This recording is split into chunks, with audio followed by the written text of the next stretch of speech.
Cardi B recently went to Twitter asking for skincare advice, and that was mistake number one. You cannot go on the internet asking for skincare advice. And so she got a flood of random suggestions, mostly focused on skincare products and why hasn't she visited an esthetician or a dermatologist. Don't you think with Cardi B's money that she did not exhaust all of those other options?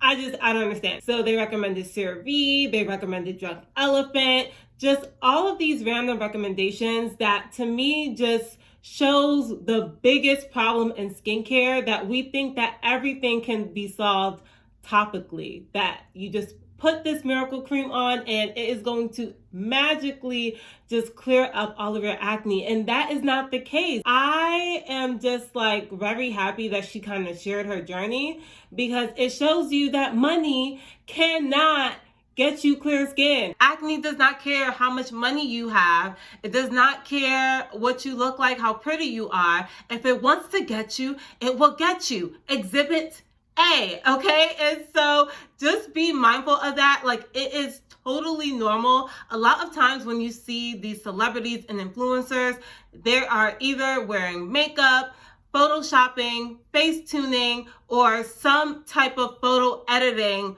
their photos. You think they may have clear skin all the time, but that is not necessarily the case. And so don't compare your no makeup selfies to what you see on the internet, because you'll be highly surprised. We need to get into some of the triggers of acne. I think a lot of the times people are just so fixated with how can I get rid of the symptoms of acne that they forget to focus on what's causing their acne in the first place. And if you don't get to that root cause of what is causing your acne, you're literally in this never-ending chase with acne and hyperpigmentation. And you do not want to get on the side of hyperpigmentation, because that is even harder to fix than acne. I'm going to give a small disclaimer.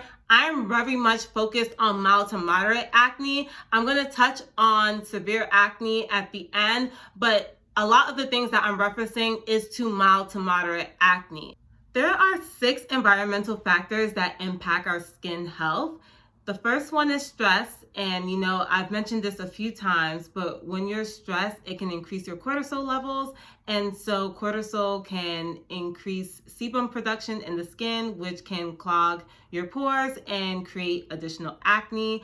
You have your home environment, so sleeping on a dirty pillowcase, pollution. You have climate, sun exposure, skincare products through contact dermatitis, and your diet. There's so many things to impact in these 6 environmental factors alone. The amount of things that I had to do to get my skin to where it is, granted, I've never had very severe acne, but I still had to cut a lot of things out in order to reduce my breakouts. And so I want to share that in a separate video because I don't want this to be too long, but those are the 6 environmental factors that you need to pay attention to. It does require work, and it requires that you do due diligence when you're doing this. And also know that the things that used to work in your early 20s or when you were a teen may not work in your later 20s and beyond. You can have clear skin today, and tomorrow it's like a whole nother story. That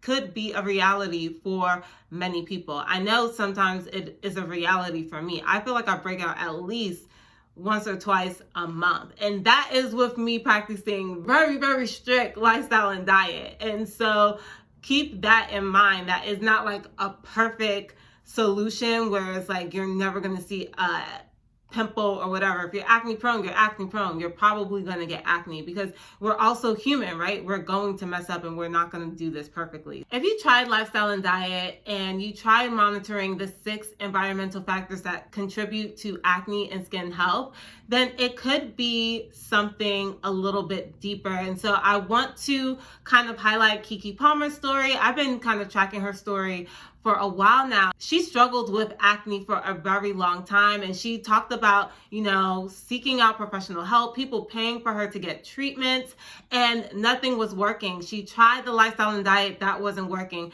And it wasn't until she looked into her family history that she realized what the problem was. Keke Palmer has polycystic ovarian syndrome, and essentially this is an underlying medical condition she would not have seen just by looking at her skin. A lot of times when people are suffering with severe acne and they've tried everything else, it could be tied to a medical condition. That is why it's so important that you do the work, that you do the process of elimination to figure out what's causing it. Other contributing factors to acne could be change in medication or getting on a new medication. Also, fluctuating hormones, those things can impact your acne or breakouts. And so those are things to be mindful of. But Keke also said, and again, we're talking about money, she went to a doctor in tears, and all they offered her was a measles vaccination. A lot of times we put doctors and skincare specialists on a pedestal, and we have to remember that they're humans themselves. They make mistakes. You know how many people get misdiagnosed a year? Like, the numbers is pretty high. I think it's up to 20%. And I'm sure that number is even higher for Black and brown people. No one knows your skin better than you. You're actually living and breathing in your body every single day for as long as you are on this earth.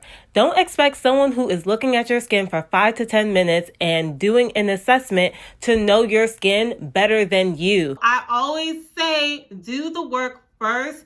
If you've done the process of elimination through your lifestyle, diet, these 6 environmental factors, and also looking at your family history, your medication, then I would recommend that you seek out a specialist. And there's nothing against seeking out a specialist first, but a lot of times they're going to tell you to do exactly what I've shared with you, because you can only treat topically the symptoms. So you can reduce the inflammation, reduce the redness, but to get rid of it, it requires that. And what I mean to get rid of it is to reduce your breakouts is going to require that you figure out what's causing it in the first place. Don't forget to like, comment, share, and subscribe. Make sure to thumbs up this video. And always remember, money can get you a new booty. It can even get you a brand new house, but it cannot get you clear skin. Do the work. That's it. Bye.